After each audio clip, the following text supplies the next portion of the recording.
നമുക്കൊരു യാത്ര പോയാലോ, കാറിലോ ട്രെയിനിലോ അല്ല, KSRTC ബസ്സിലാണ്. അതും നല്ല AC ഉള്ള KSRTC സ്വിഫ്റ്റ് ബസ്സിൽ. ഇപ്പൊ നമ്മുടെ ഇന്നത്തെ സാരഥി പീയൂഷ് ഏട്ടനാണ്, കോഴിക്കോട് സ്വദേശിയാണ്. യാത്ര ഞാനും സ്റ്റാർട്ടിംഗ് ആണ്. ഇതുവരെ പോയ ആൾക്കാരെ കുഴപ്പമില്ലാതെ പറഞ്ഞത് 4-5 മണിക്കൂർ കൊണ്ട് ഓടി എത്തുമെന്ന് വിചാരിക്കുന്നു. പിന്നെ സ്റ്റോപ്പുകളെല്ലാം സാധാ സ്റ്റോപ്പ് തന്നെ, വണ്ടി AC രാവിലെ ഉദിച്ചായിരുന്നു. ഉദിക്കുന്ന പരിപാടി ഇവിടെ സ്ഥിരമായിട്ടുണ്ട്. തിരുവനന്തപുരത്ത് നിന്ന് എറണാകുളത്തേക്കും തിരിച്ചുമാണ് ബസ് സർവീസ് നടത്തുന്നത്. രാവിലെ 8 മണിക്ക് തമ്പാനൂർ സെൻട്രൽ ഡിപ്പോയിൽ നിന്ന് യാത്ര പുറപ്പെടും. വൈകുന്നേരമാണ് 4 മണിയോടുകൂടി എറണാകുളത്ത് നിന്നും ഉള്ള മടക്കയാത്ര ആരംഭിക്കുന്നത്. ഡ്രൈവർ സീറ്റ് ഉൾപ്പെടെ 52 സീറ്റുകളാണ് ബസ്സിലുള്ളത്.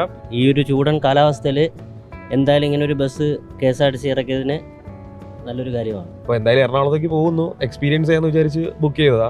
പക്ഷെ കൊള്ളാം. സ്ത്രീകളെ സംബന്ധിച്ച് സ്ഥിര യാത്ര ചെയ്യുമ്പോൾ നമ്മൾ എപ്പോഴും പൈസയും കൂടെ നോക്കുമല്ലോ, കാശിൻ്റെ കാര്യം നോക്കുക. അത് വെച്ച് നോക്കുമ്പോൾ സാധാരണ ബസ്സിനേക്കാളും 30 രൂപയുടെ വ്യത്യാസമല്ല. പക്ഷെ നമ്മൾ നല്ലൊരു വേറെ ഒരു ഫീലാണ് ഇതിനകത്ത് കയറിയപ്പോൾ. KSRTC ഫാൻസിലൊക്കെ ഉള്ളതുകൊണ്ട് ജസ്റ്റ് കയറാൻ വേണ്ടി മാത്രമായിട്ട് വന്നു. പുതിയൊരു സർവീസ് തുടങ്ങിയെന്ന് അറിഞ്ഞപ്പോൾ ഈ ബസ്സായിരുന്നാലും കംഫർട്ടബിൾ ആണ്.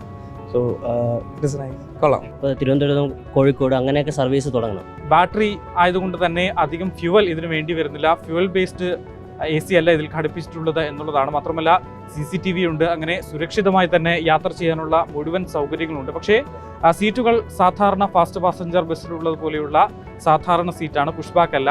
പക്ഷേ എങ്കിലും അതിലും മാറ്റം വരും എന്നുള്ളതാണ് മനസ്സിലാക്കാൻ സാധിക്കുന്നത്. ഡീസലിന്റെ ചിലവ് വളരെ കുറവാണ്. ഇത് ബാറ്ററിയിലായതുകൊണ്ട് സ്കാനിയും ലോ ഫ്ലോർ AC യും കാട്ടിയും വളരെ ചാർജും കുറവാണ്.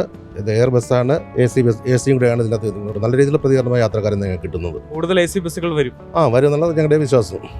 നമ്മുടെ ഗതാഗത വകുപ്പ് മന്ത്രി ബഹുമാനപ്പെട്ട ഗണേഷ് കുമാർ സാർ ഇറക്കി തരും എന്നുള്ള വിശ്വാസത്തിലാണ്. ഓരോ സീറ്റിനും പ്രത്യേകം AC വെന്റുകളുമുണ്ട്. ആവശ്യമില്ല എന്നുണ്ടെങ്കിൽ നമുക്ക് ആ AC ഓഫ് ചെയ്യാനുള്ള സൗകര്യവും ബസ്സിൽ ഒരുക്കിയിട്ടുണ്ട്. അങ്ങനെ യാത്രക്കാർക്ക് സുരക്ഷിതമായി സൗകര്യപൂർവ്വമായി യാത്ര ചെയ്ത് സുരക്ഷിതമായി ഇറങ്ങാനുള്ള എല്ലാ സൗകര്യങ്ങളും KSRTCയുടെ ഈ ബസ് സർവീസിലുണ്ട്. കൂടുതൽ സർവീസുകളും ഇത്തരത്തിൽ ഉണ്ടാകും എന്നുള്ളതാണ് പ്രതീക്ഷിക്കുന്നത്. വീഡിയോ ജേർണലിസ്റ്റ് വിഷ്ണുപ്രസാദിനൊപ്പം റിപ്പോർട്ടർ ആഷൻ ഡിയേഗോ, ഇൻ റിപ്പോർട്ടർ, തിരുവനന്തപുരം.